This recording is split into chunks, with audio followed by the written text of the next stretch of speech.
Welcome, everyone, wherever you are and whatever dimension you may be tuning in from, to the Grassman Chronicles. We are your hosts. Look at the trees. What's up, gang? Good to see you. And I am Dave from the Captive Desk. And here at the Grassman Chronicles, we will be exploring the claims of cryptid, alien, and other unworldly encounters, and the folklores and mythologies that grew around them as they are retold around the campfire. In this episode, we will be taking a look at what is known as the Ohio Grassman. Is it a missing link, a shape-shifting ancestor, an interdimensional being, perhaps a black bear with a sore foot? Explore with us at the Grassman Chronicles. But before we get to our first Grassman story, Trees, if you would be so kind to explain to the audience what a Grassman is. All right, Dave. The Ohio Grassman is speculated to be a subspecies of Sasquatch.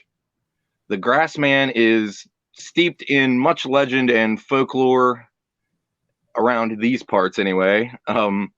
The first sighting was August 1978 in Minerva, with the last sighting seemingly in November 2022 in Salt Fork.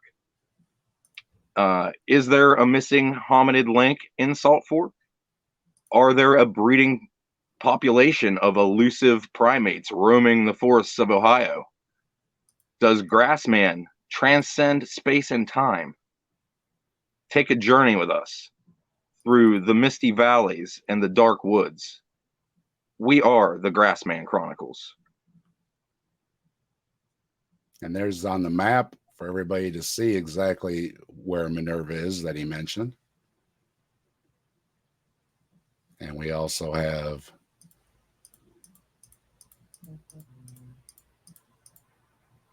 a map of Ohio here. And I wanted to point out that one of the reasons that Ohio has so many sightings is we have a lot of forest. People don't realize, but when you get into the southeast over here, there is a lot of forest. And the Salt Fork Park is dead center right in all that forest there. Now, before all the modern day sightings, we thought we'd touch first on some of the old stories and see where the origins are for the Grassman. So I dug around, and there are records going back into the late 1700s when the native Indians, the Delawares, mentioned a wild man that they would leave food out for to keep the peace. So there was a mention as far back as 1700s. Now, to get to more modern recordings where it's not just, well,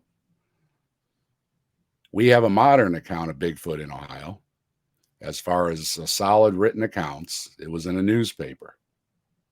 And it's from 1869 with a news account that appeared in a Mankato, Minnesota newspaper about a, quote, gorilla in Ohio. That was the headline. Coming near the old French city, and coined the old French city, is the city of Gallipolis. And that's all located in Ohio on the Ohio River in Gallia County. Now, the report goes, there was, in Gallipolis, they are excited over a wild man who is reported to haunt the woods near the city. He goes naked, is covered with hair, is gigantic in height, and his eyes start from their sockets. And if you don't know what start from your sockets means, I looked it up. It means bulging from the sockets. So it's big old eyes means starting from your sockets. Now, a carriage supposedly containing a man and daughter was attacked by him. He is said to have bounded at the father, catching him in a grip like a vice, hurling him to the ground, falling on him, and they endeavored to bite and scratch and fight it out. And just as everything was going on, the daughter picked up a rock, hurled it at the head of the attacker, hit him about the ear, and that ended the attack. And the attacker wandered off into the woods.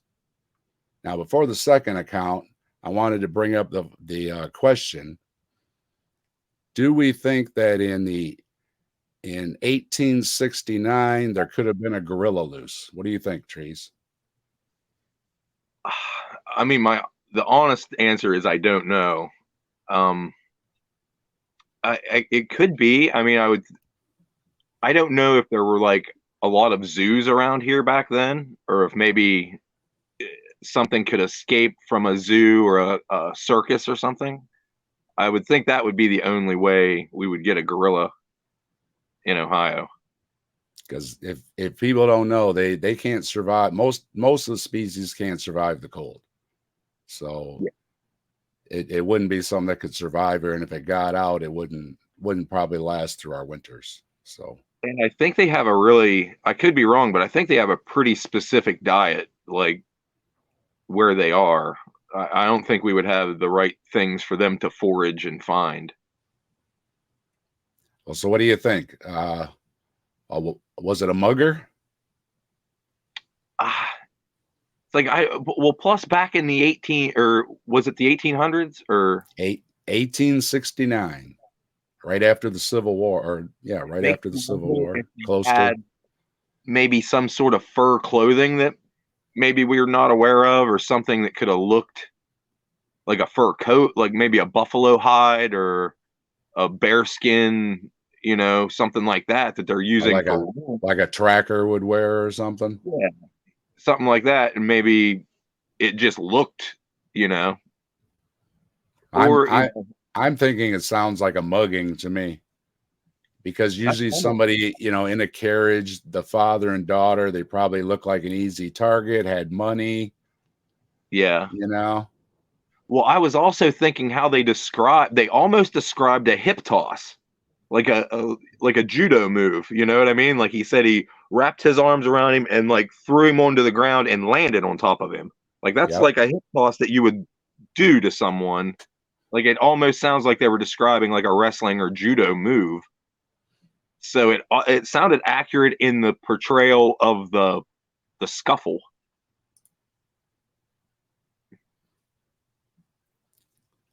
And then, of course, there's always the option of it being a grassman, that some like it's unknown critter was in the woods and attacked them. It's like, is Sasquatch a subspecies of Grassman, or is Grassman a subspecies of Sasquatch? Were the ground nesters, did they evolve into the mountainous, the ones that are in the Pacific Northwest, or are there subspecies, or is it all just one that adapts to its surroundings? Now we'd have to get an expert like Erica or somebody, but as far as I know, most primates other than humans are just not in the cold climates, other than Bigfoot in the Northwest. Yeah. Well, because even the snow monkeys hang around the hot springs, don't they? Yeah, they do. Yeah, I don't know. I'm not as well versed, obviously, as Gutsick Gibbon would be. Yeah, we're not primatologists, but if you're listening, Erica, let us know. All right, now the second account in the same period is, let's see, let me scroll down.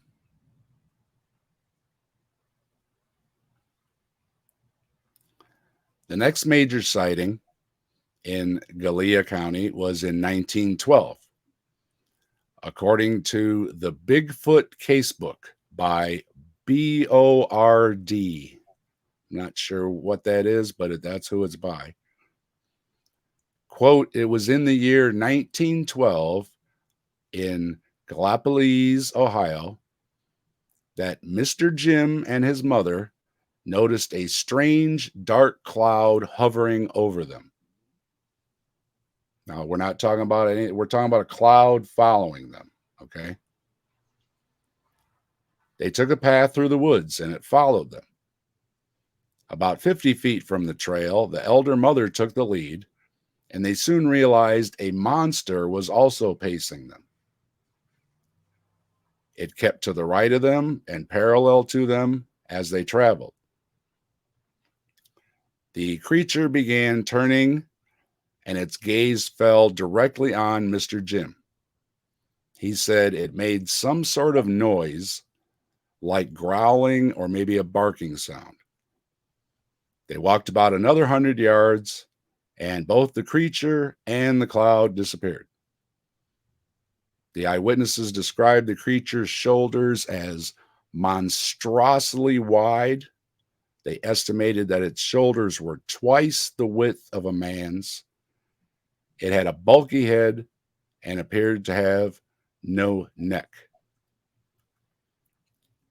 Now, this is kind of touching more into the supernatural, just beyond everything else, because now we have a cloud following them. That's what I was going to say. It almost bleeds into like what you hear about alien abductions.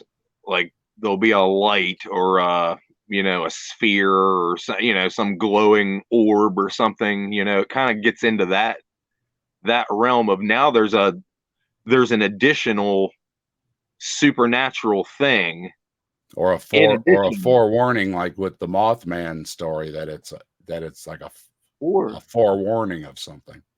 What if it's like Linus's stink cloud in Charlie Brown, because they call them skunk apes? Like what if that's skunk cloud? As a matter of fact, let's see. Yeah, we'll finish this out with exactly that. There were also sightings of Bigfoot in Old Gallia as recent as 1972. And it was in 1999 that a lot of interest in Bigfoot in southern Ohio when Dallas Gilbert reported seeing the creature 9 times in the Shawnee Forest near Portsmouth, Ohio. Gilbert's hunting partner first saw it in 1978, and in early 1998, there were a number of Bigfoot sightings in Adams County, Ohio. Several sightings in Northeast Ohio have been recorded in the last 7 years as well.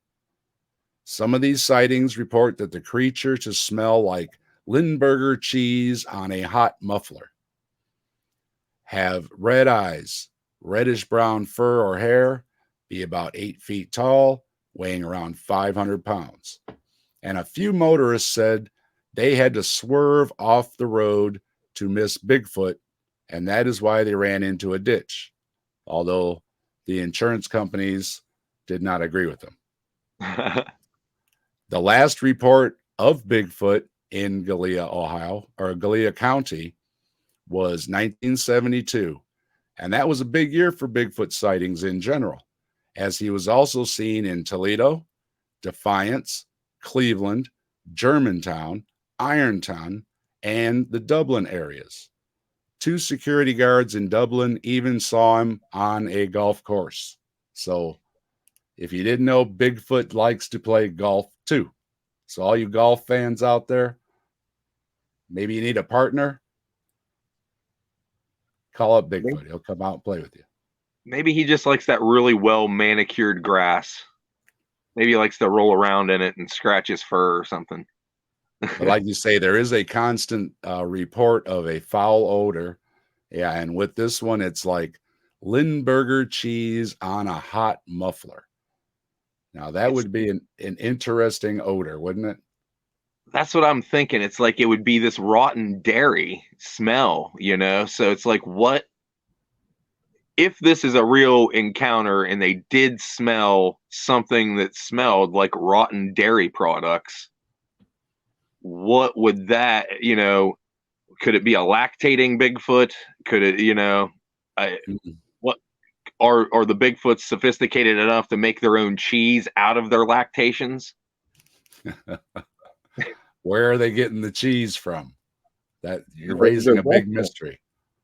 Yeah, the female Bigfoot breast milk. They could be fashioning some sort of breast pump out of debris. Well, and we were talking about dogs, and I just got a puppy, so it's been a lot of fun. I got puppy scratches. I don't know if you can see him on the camera there. He got a hold of me. He's still got puppy teeth. He's a chocolate lab mutt, and he's just adorable. And he's the new member to the Bigfoot family because he's got some big feet. But Oh, any of us that have dogs know your dog can go outside one time, spend a few minutes rolling around in the yard, come back in and be really funky. It doesn't take much to get funky if you're gonna roll around in the ground or in the woods or something like that. Now, trees, you spend a lot of time out in the woods, so how funky do you get when you're out there and getting dirty and smoky and greasy and on long, like, a week-long camping trip, like, of course, depending on where you're at, you'll have access to maybe a shower house or something like that. But a lot of times you're kind of stuck to your own devices, maybe a washcloth and a stream or, or something like that. So, like, in that aspect, you do get to smelling pretty easily without doing a whole lot of really hard work. And then if you are doing hard work, at least I definitely start stinking. So I imagine if I were covered in hair or fur or a thick coat of some kind, that would trap in that smell. And and I looked it up. Other primates do sweat, not as well as we do. But if it is some kind of a primate, it does sweat, and that will, that mixes in with everything and the dirt and everything and just adds to it. not to mention signaling to a mate. They may emit different smells to Ah, attract a mate. I didn't even I didn't even consider that some kind of a scent gland thing like other animals use to Yeah. spray a tree or whatever with. That's a good point. I hadn't considered that. Yes. So what is our conclusion on the first story then? Can we just say that the first one could be From a the 18. mugger in a trapper outfit, and the one in the woods, I think we're gonna have to put in the supernatural realm because of the cloud issue. Wouldn't you say? Yeah, I would say the hovering cloud, and what wasn't there something else? There was the cloud, the being that they saw, and then I thought there was something else. That it the one time they met gazes and Oh, the it eyes. it made a vocalization. Oh yeah, yeah. See, that I found interesting too because its vocalization is not like what you hear of modern Mhm. Bigfoot hunters. Like, because they said it growled and sounded like a dog. They didn't Yes. say it hooped or whooped or hollered or anything like that. So it raises questions in that area to me. Oh, you're correct. It's not in line with other reports. So we could have had just a superstitious person who noticed a cloud, and then maybe there was just a dog or wolf or coyote or something running in the woods. I And mean, possibly a cloud of insects. I've seen really dense clouds of mosquitoes and gnats and shit when I've been in the woods and deer flies. Maybe maybe that thing is just so foul smelling it has a flock of flies following it around, huh? Okay, I think we'll wrap up our first story then. All right. And our second story then is this is a big story. There's even a documentary, and let me that's your video. Yep. Sorry folks, I haven't got the slideshow thing done yet. I'm working on it, but this is the Po Man's version, but this is a quick clip of they actually made a documentary about the Minerva monster. And it's on YouTube if you want to go watch it. Those were nice cars. Some classics.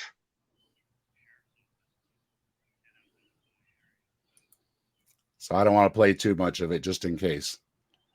Right. But it's all on YouTube. You can look it up. This is the trailer.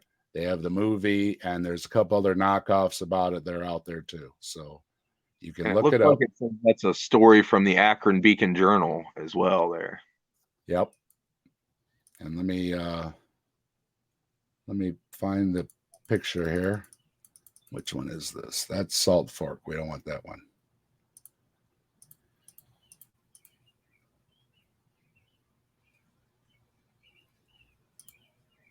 We want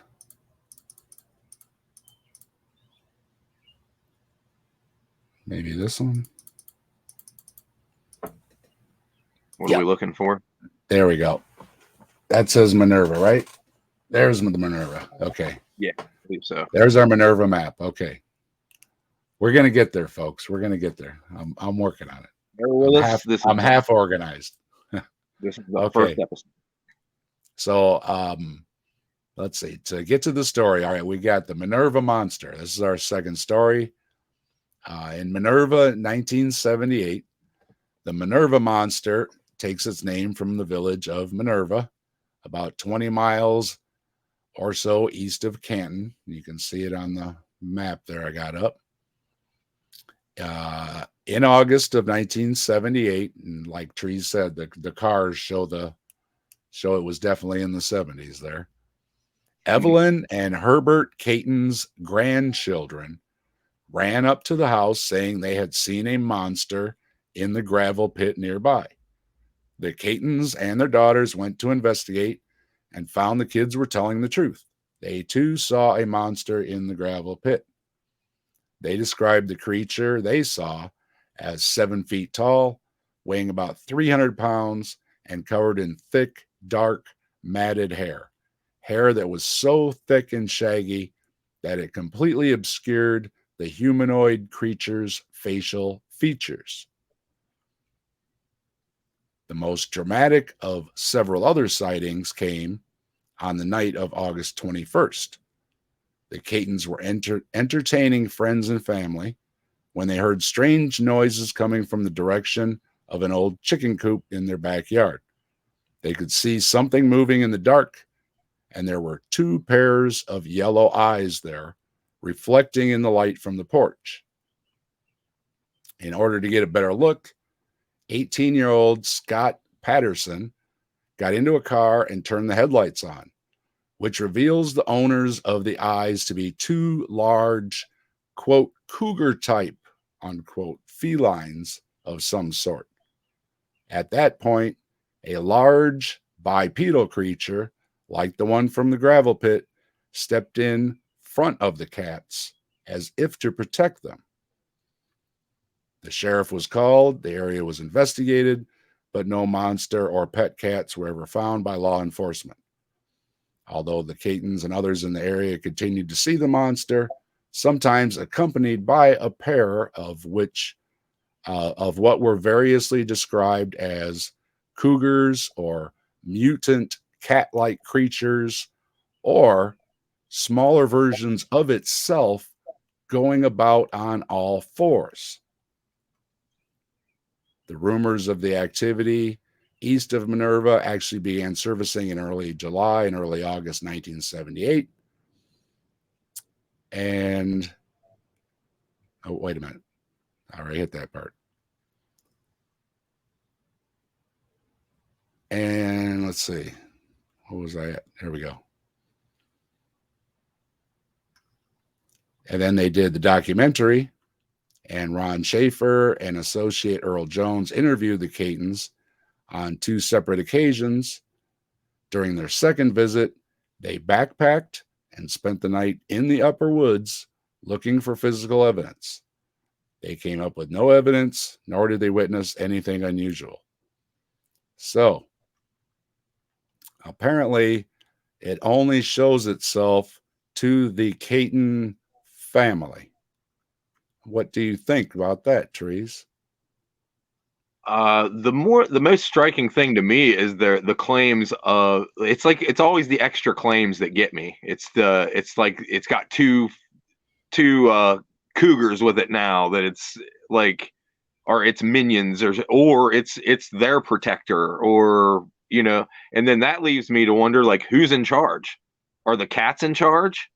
If And this continues. There are other stories too about demon cats with different I think maybe Orange Eyes has demon cats with him or something. Well, and there is a lot of large cat reportings that happen around here, and I've actually seen what I thought was a mountain lion around here, but I'm on the farther eastern side in Appalachia. So there are mountain lions around, but it's rare to have them around here. So, but I'm 90% sure that that's what I saw. It ran across the road in front of my car, but kind of getting off topic there. But well, as far as chicken coops go, a lot of things raid chicken coops, and if you shine a light on them, you're going to see eyes, right? That would make sense to see maybe bobcats, or I suppose to adolescent cougars. I mean, shit, if looking for an easy meal, they found a cage of chickens and are trying to get their way in there, and then maybe the human factor, because maybe the cats were real. Maybe they saw bobcats, maybe their eyes got big and they thought, oh, and now the story grew from there, right? Right. Or maybe it seemed bigger than what it was, and scared them, and then they maybe started hallucinating, or you never know. When you get super scared, your brain might start playing tricks on you. But just so everybody knows, we don't have a lot of cats running around Ohio either. So yeah, they're rare, and especially you would probably find them closer to West Virginia. Like, you're going to find them more around that area, because that's where the black bears and different animals will cross the Ohio River over into this region a little bit, but they very rarely extend into central Ohio. And they're not really eating chickens either, are they? I wouldn't think. A lot of them don't see everything I've ever seen along those lines. Didn't seem to want to see me very long. They wanted to get away. Like, they weren't sticking around real long. Especially if you put the lights on and everything. And yeah, I could see maybe if it has some sort of paralyzing effect, like on deer or something, like, because a lot of times your headlights just like dazzle like certain animals, but it seems like it's usually prey animals. Like, but then you have the problem of everybody else that came out there. There's no trace of it. There's no tracks of cats. I mean, you figure those guys and those hunters and everything, if they saw some kind of a cat track that was out of place, they would have recognized it right off, and they didn't see anything. Yeah, and they didn't say that they got any of the chickens or anything, but like, if there was an actual ape that was working in conjunction with 2 wild cats, that ape could tear apart a chicken coop. It could get to the chickens. So I would think you would think they would have walked out into that scene, an ape ripping some chicken wire and the cat's getting the chickens, or something along those lines, more And that than I don't think that would ever happen actually in the oh, wild though. no, Those kind absolutely of not. collaborations just aren't seen on that kind of scale. No, interspecies cooperation is either so rare or non-existent that we just don't really see it that often. So we're left with back to why is it only this family? Is this family haunted by a monster or type thing? Because it doesn't seem to uh, leave a trace. And when, even though they say that it keeps showing up, because these are repeated things, it keeps coming back to their house, the same house. When anybody else is there, and they even spent the night camping, and I'm sure they had cameras and everything. Yeah. Nothing. There's nothing when anybody else is around. Oh, I think I just misspoke because I now kind of remember hearing that baboons were starting to use dog, or like kind of domesticate dogs in a way. Like they Mm. would use them to help protect their babies and shit like that. I think, unless I'm misspeaking on that, but I think I read an article in like National Geographic that baboons I think in Africa is where they're at, were actually using stray dogs as pets and as, I guess, protection. So they may, maybe there's some interspecies Yeah, cooperation here and there, but it's we'll give very, it. very, very rare. We'll give that a maybe. Yes, A a very, maybe. A maybe at best. very slim maybe. And then otherwise, yeah. I mean, uh, maybe again that when the guy showed up and wanted to make the documentary, they had to make it sound more than it was. Well, I've heard a lot of different people on podcasts talk about, like famous people in movies and stuff, talk about, oh, the script was this way, and then the director got a hold of it and he chopped it up or did whatever and put his little twist here and his little twist here, and now it looks stupid in this part, and the thing don't look real over here because he insisted on using this one thing. You hear that all the time. So maybe this dude came there with a a thing in mind that he wanted to portray.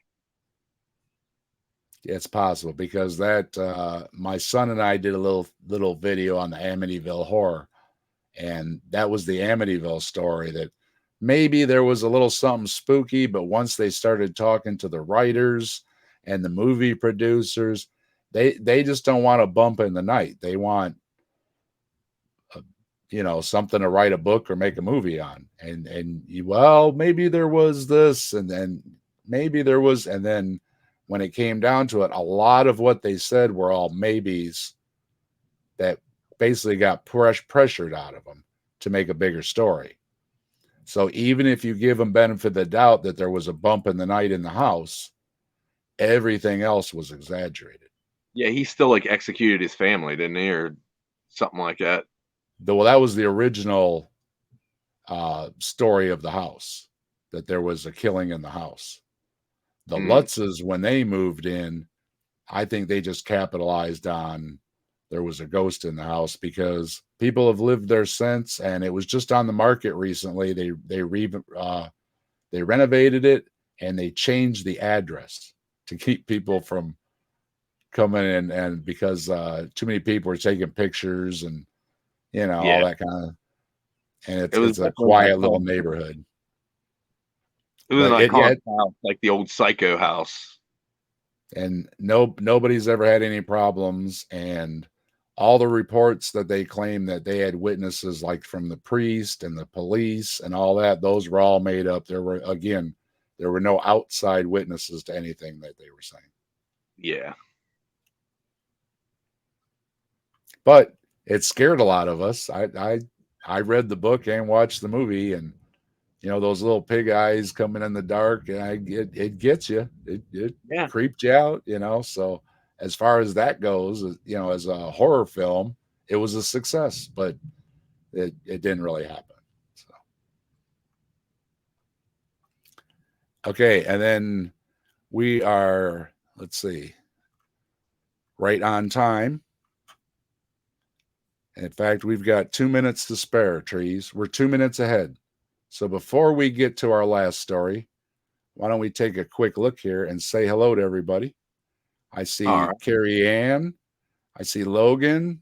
I see Brian Stevens. Glad everybody made it. Carrie Ann, Logan, Brian, thanks for joining us. Got YouTube Punk. Punk's out there. Good to see you. Pragmatic Crystal, always a pleasure. Good to see you, Pragmatic Crystal.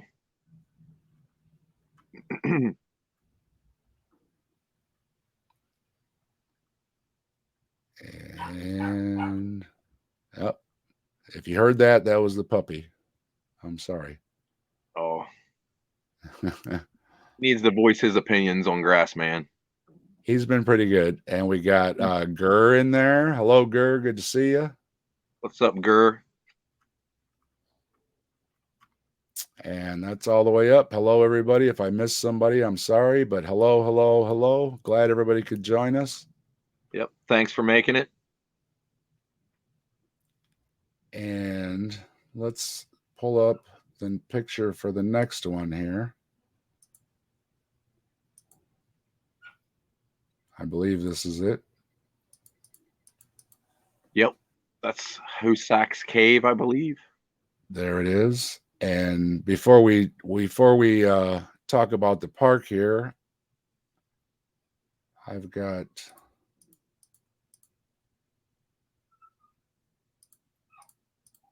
let me see here. Nope, I think I went past it. Okay. 1 second. That was it with the water. That was yours? I think. Yep. All right. This is Trees and Dingo out there in this area that we're talking about. So we'll have a quick look-see here. And don't forget, if you're not subscribed to Trees' channel, go subscribe. Link to his channel's in the description. He goes out on these hikes and he does a lot of different videos on how to build a shelter, how to build a fire, those kind of things. So go check him out. And actually on this hike, and I'll point it out when I get to it, there was a hissing coming from a big hole in one of these rocks that I was on. And I turned around and pointed the camera back at it after I crossed. I think it's right here. I'll walk across it. And I've also heard from the Bigfoot hunters that Bigfoot will mimic noises. He'll make noises of frogs and other animals, and it's right here. Dingo even looks down the hole whenever I think I turn around here and walk back.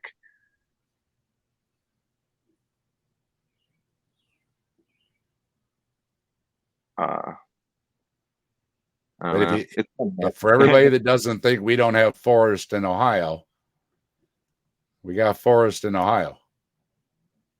Oh yeah, I think that trail there is 10 miles long. It's a horseback trail.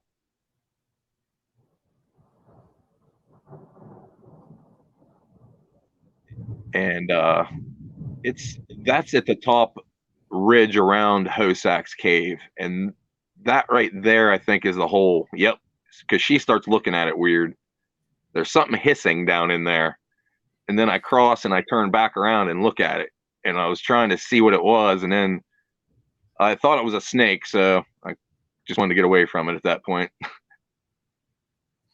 Probably wise. Probably a wise decision just in case. Yeah. Grassman might have been in there hissing at me. And I played right into his plot and I ran away. Yeah.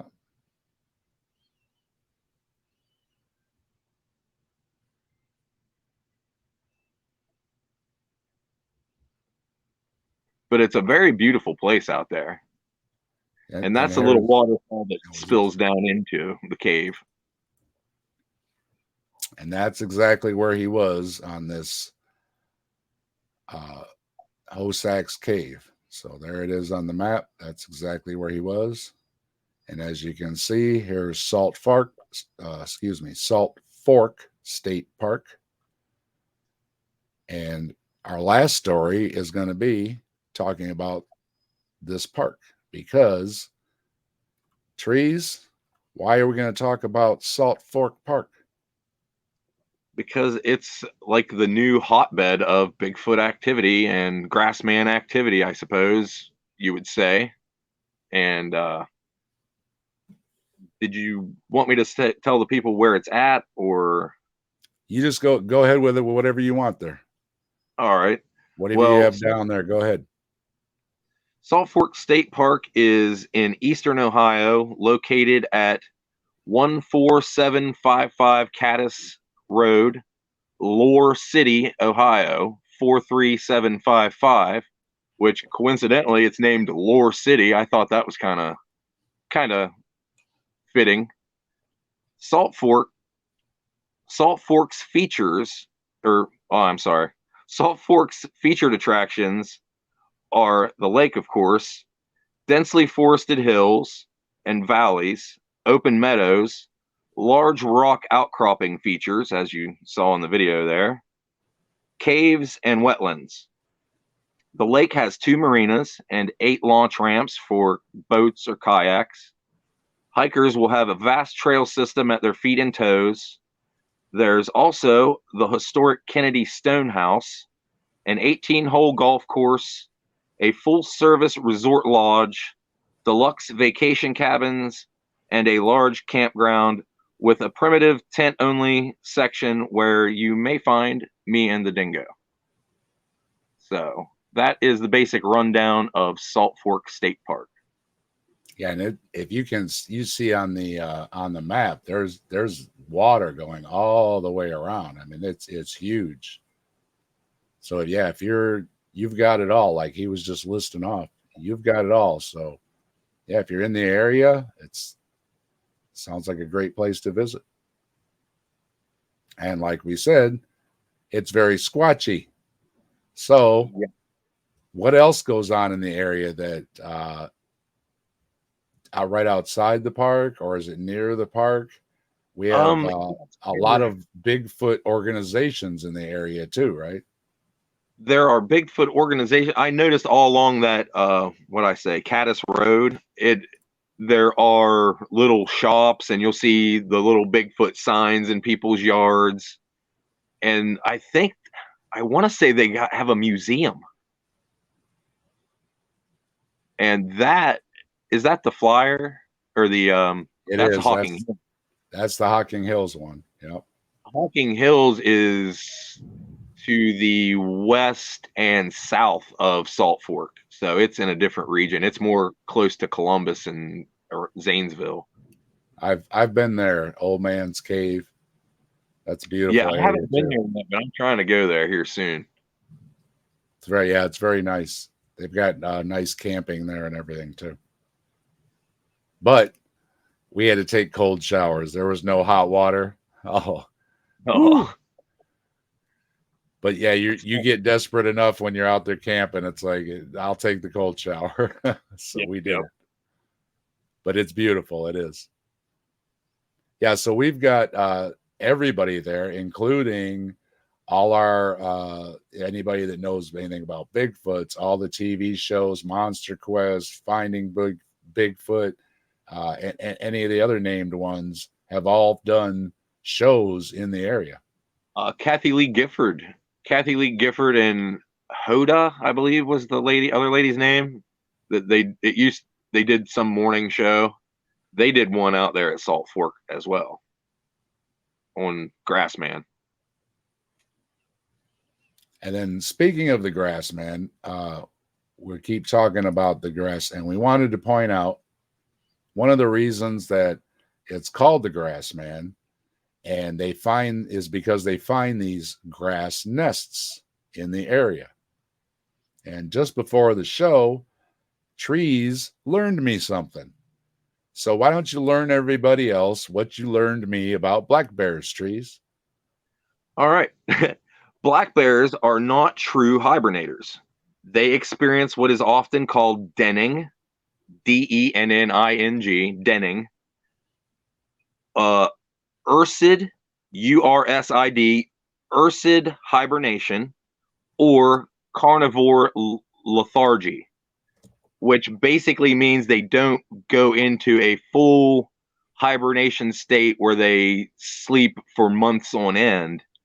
They are kind of in a lethargic, weird, intermediate state of being until springtime comes. So, if you're out in the middle of the woods in the middle of winter, are you safe from running into a black bear? Negative. No. You may see them.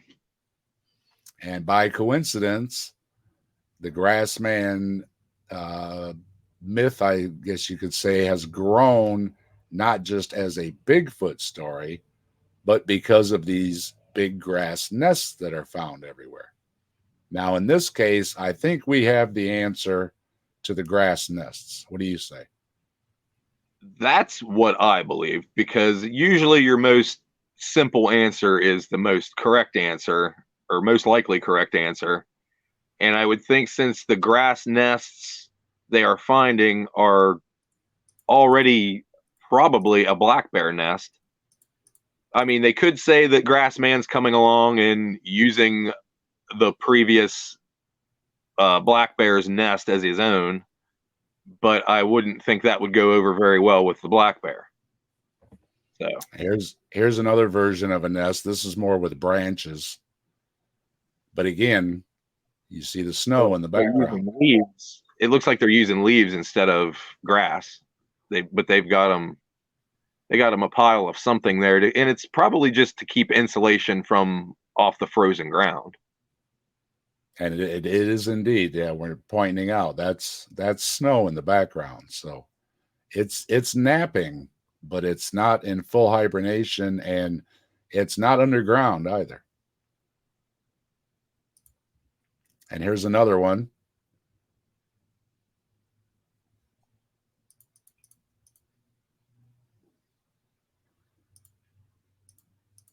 And I'll get to these pictures here in a minute, but I wanted to show this one because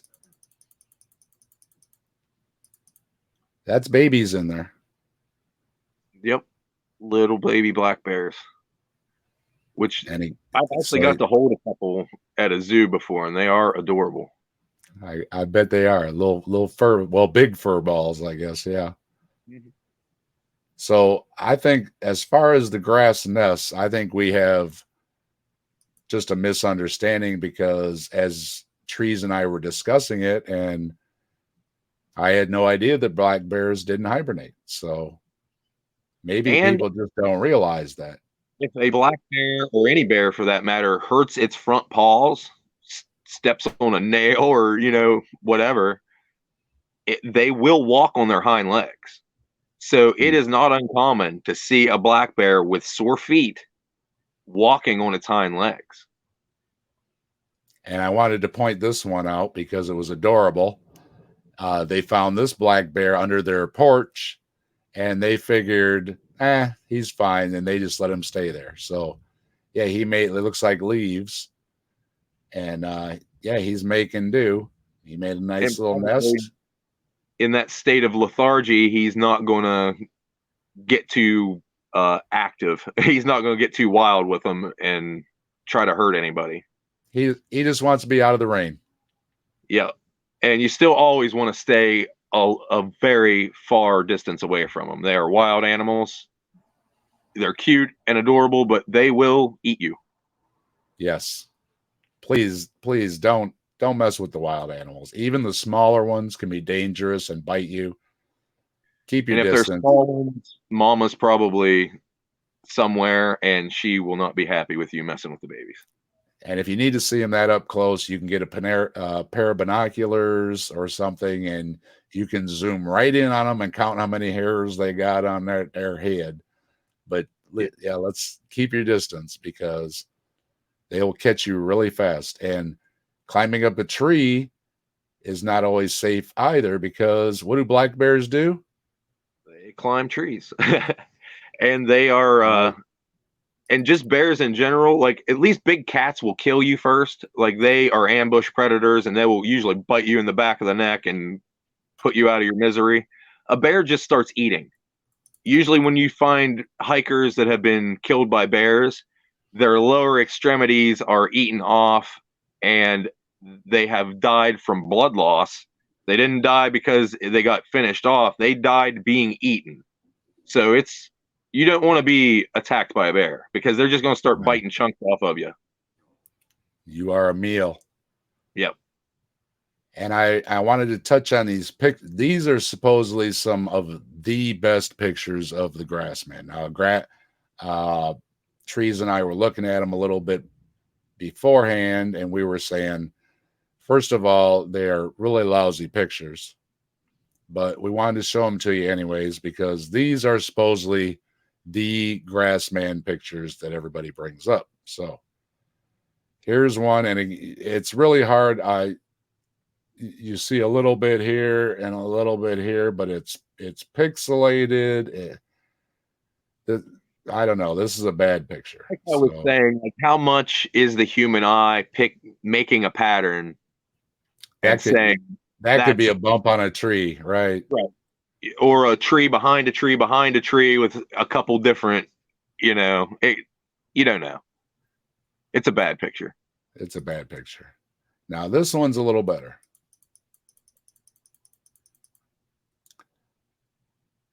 But again, it's I'm just blowing it up a little bit so we can see the little tiny picture. And already you can tell that already this loses a lot of any type of head in here.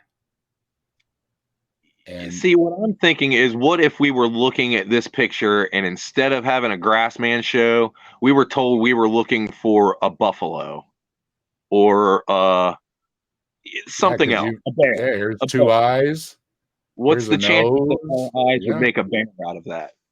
Speaking of, that could almost be a deer. There's or a bear. Two eyes, a nose. Yeah, I mean, we could probably play all night and find. But again, this is a bad picture. So let's get to the picture. Now, this is the picture. Now, what everybody points out in this picture is you seem to be able to see the bottom of a jacket or something. There seems to be a definite line going here, including a shadow under it. It does look that way, but what gets me is what we were talking about earlier, how it looks like it's too wide and it almost looks like a cow, like looking at the butt, and it's slightly angled to my right as I'm looking at it. It looks like it could be standing almost in a semi-arc, like a four-legged creature would, kind of turned to one side. And then because it looks like what would be the left shoulder, if you look at what would be the right shoulder, it's too far away in a weird shape. And this definitely is, you're talking about, if these are somebody's shoulders, wow. Yeah. Yeah, I think that's a four-legged creature standing on four legs is what I think it is. And the thing that looks like a coat's just shadows or weird lighting or some shit. So you're going to dismiss that this is upright and that these are the legs here. What you're saying is no, this is just the right leg. I think that's the back set of legs, and I think if you go to what would be the right shoulder, that's the head. Up there, yeah. I would say that's the head. And you're looking, that's its butt. The rear end. Yep, that would be its butt. And then I think its front legs are behind those trees. But you can see kind of part of it on the right side of that one tree. It looks like there may be a little bit of fur right there. Yeah. Yeah. So that is our, I guess, best picture of Grassman. So, and I say we can take it out a little bit. And again, we're showing if this is its head, I mean, I think that's wow. that. I think that's a branch or something, or a knot in a tree or something. I don't. I don't think that's its head. I think it's how I said it was, but of course I do. But it's certainly a terrible Bigfoot picture. So take it for what it is. That's the best picture they have. So conclusions that Trees is going to say that it just isn't what they say it is, and the others are branches.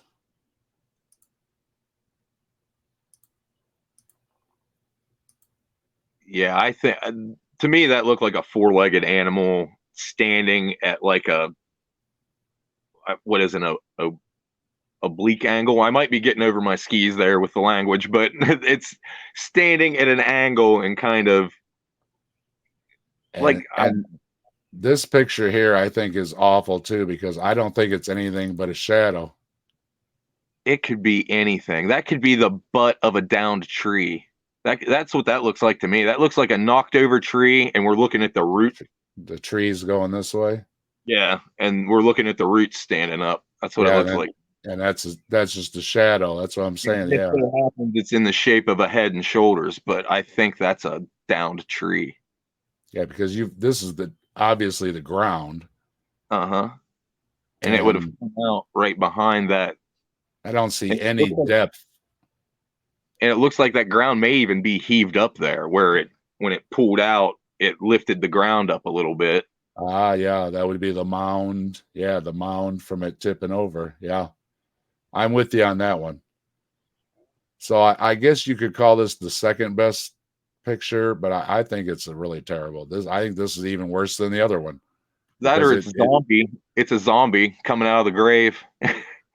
Yeah, I definitely think this is nothing but a shadow. So sorry, but I don't think we have really good photos.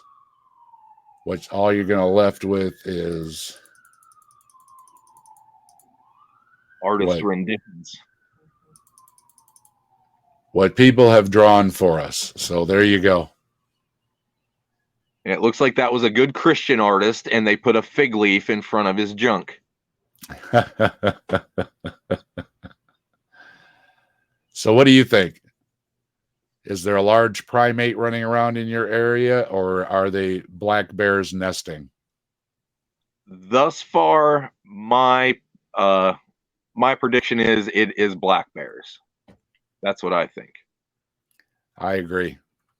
I think that they just, like I told everybody, and Trees just made me aware before we started this evening. I up until literally the minute before we started the show, I would have assumed black bears hibernated too, and they don't. And they make big grass nests.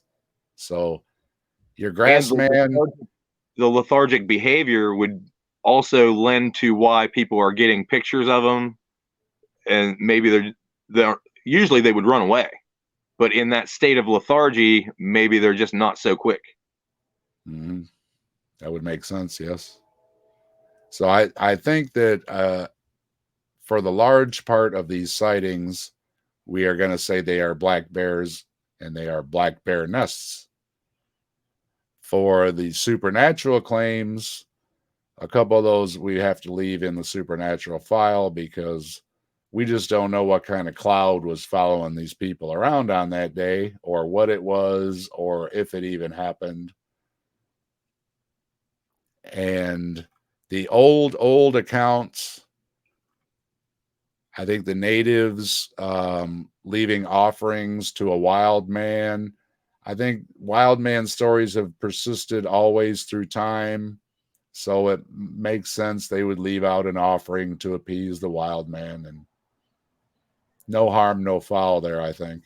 And that's also our white man understanding of their traditions. So maybe there's something lost in translation there of them telling us what they were doing, and us saying, oh, they were leaving this thing out for them. Maybe that's a woodland god of theirs. Maybe, maybe the wild man was a deity or a helper god or something, something like that. And then I think again that we're going to lean towards the people attacked in the carriage. Again, riding in a carriage with your daughter. It didn't say a wagon, it said a carriage. Yeah. So immediately I'm thinking in the 1800s, if you're in a nice little carriage, maybe you're an easy target and it was a mugging attempt. Yep. Stagecoach robbery. All right. So we are going to plan on doing an hour show, and the hour is up. All right. So before we leave, any closing thoughts on the stories, Trees? Not really. I think we drug them out into the light as good as we could here in our episode. Gotta leave more for the future episodes, I think. And like I said, if you want to watch the documentary on Minerva Man or the Minerva Monster, excuse me, it's all over YouTube. No problem finding it. Free to watch. So if you're interested, go watch it. And just as Trees mentioned, we don't want to ever run out of monster stories to talk about here at the Grassman Chronicles, and we don't plan to, because we figured we were going to cover the Grassman because it's an Ohio Bigfoot, and so that was our launch point, is the Ohio Bigfoot. However, we've got Bigfoots in every state, including the Hawaiian Bigfoot, and we definitely have to cover the Hawaiian Bigfoot there, Trees. That one is definitely going to be on our list. We have to definitely cover that one. I'm picturing the Hawaiian shirt. I'm picturing he's got sunglasses and he's having a great time. Zinc oxide on his nose and big coconut with a straw in it. Or like a hollow reed that he stuck in there to use as a straw. So yeah, we plan on covering a lot of Bigfoot stories here at the Grassman Chronicles, and we're going to mix in other things too. So as we go along, we're going to not just cover Bigfoots, we're going to cover Bigfoot stories, and we're going to mix in some other things too. So you'll never know what it's going to be in each episode. It will be a Bigfoot leaning, but there's plenty of cryptids out there, and there's plenty to cover. And we could just do a couple videos on the Ohio beasties, cryptids, Sasquatches, the escaped snakes, and everything else that's gone on in Ohio. So just for a teaser. We also have my personal story. And we're going to have Trees in a future episode is going to discuss his little journey and what would you call it? Encounter with Bigfoot. And you were with friends too, right? Yes. That's going to come in a future episode too. So stay tuned for that. And I wanted to mention some of these are just in Ohio before we even get to other states, before we even get to other countries, and before we get to other planets and other dimensions. Just in Ohio, we have what I already discussed is the Minerva Monster. Let's see. We've got Bessie, the Lake Erie Monster. Yep. I've got the list here as soon as I pull it up. Okay. We have the Loveland Frogman. When you're riding on the Loveland bike trail, be careful of a large bipedal frog. We've got the Crosswick Monster. Southwestern Ohio seems to be a good climate for upright walking lizards and amphibians. We've got the Melonheads in Cleveland. People in the Cleveland suburbs of Kirtland and Chardon have told stories for generations of human-like creatures with large heads, they call them melonheads, and blame the government for unleashing them on northern Ohio. That's We've amazing. got a Mothman in Gallipolis, and if Bree's listening, I'm sure she'll be very interested in that. We've got the Cedar Bog Monster, which seems to have arose after some kids went missing in a bog. It was a sad story. They didn't find them. We have Orange Eyes, not to be confused with another monster in the area at Charles Mills Lake. Orange Eyes is one of the more terror-inducing cryptids you can find in Ohio, reported to be more than 11 feet tall with orange eyes, and it lurks around Mansfield, Ohio. We've got the Charles Mills Lake Monster, which is a 7-foot tall, armless humanoid that some boys found or ran into one day. And they said it also had glowing green eyes and massive webbed feet. And as Trees mentioned, we have the Bessie Lake Erie Monster. And I thought this was just something people made up recently, but the Bessie Lake Erie Monster story goes back to 1793. Wow. We've got the Crosswick Monster, which is apparently some kind of a big snake. And it drug one of the boys away, but let go of him, and he was all right. We have a dog man. And if you don't know, Michigan is famous for their dog man. Well, I guess we either have one too, or the Michigan dog man visits Ohio. It's kind of like a werewolf, 4 to 6 feet tall, very muscular, with pink or gray skin. And then just because you never know what's going to happen in Ohio, in 1944, a circus train car tipped over, and they dumped all their snakes into the countryside. And they recovered them all except for one. So for one summer, everybody in the area down in southern Ohio was terrorized by a 20-foot python running loose.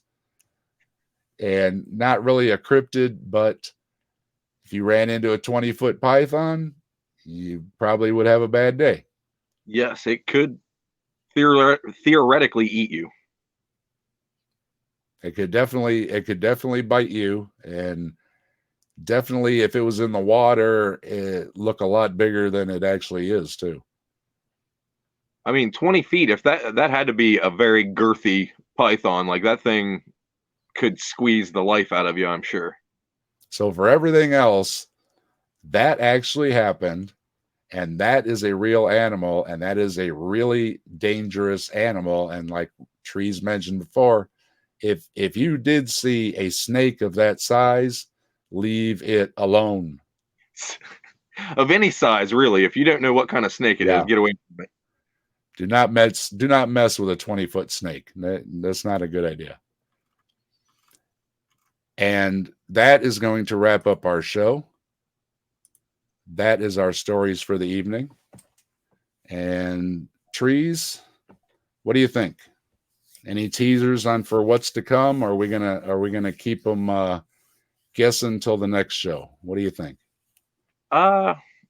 We could tease. Maybe I will do my story on the next one, and we'll just keep them guessing for the rest.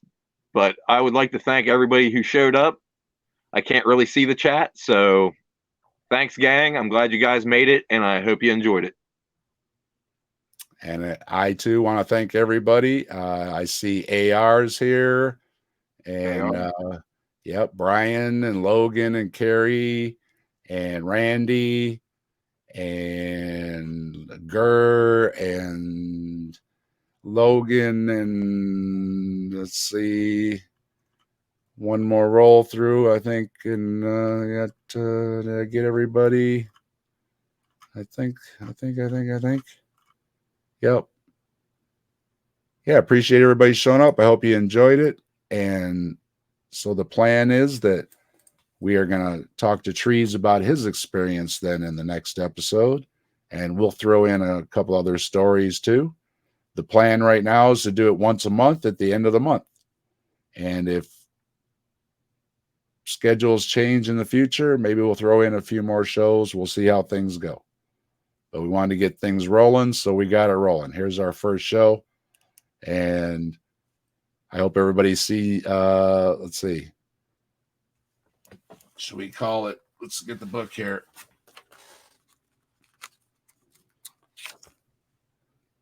It would be the last Sunday in July is the 30th. So we're going to pencil it down for the 30th of July would be the last Sunday in July for the next show. All right. Sounds good to me. You have a good night, Trees. Always a pleasure. Thank you, sir. You too.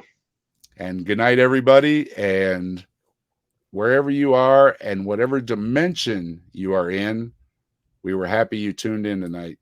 And we hope to see you next time. Peace out.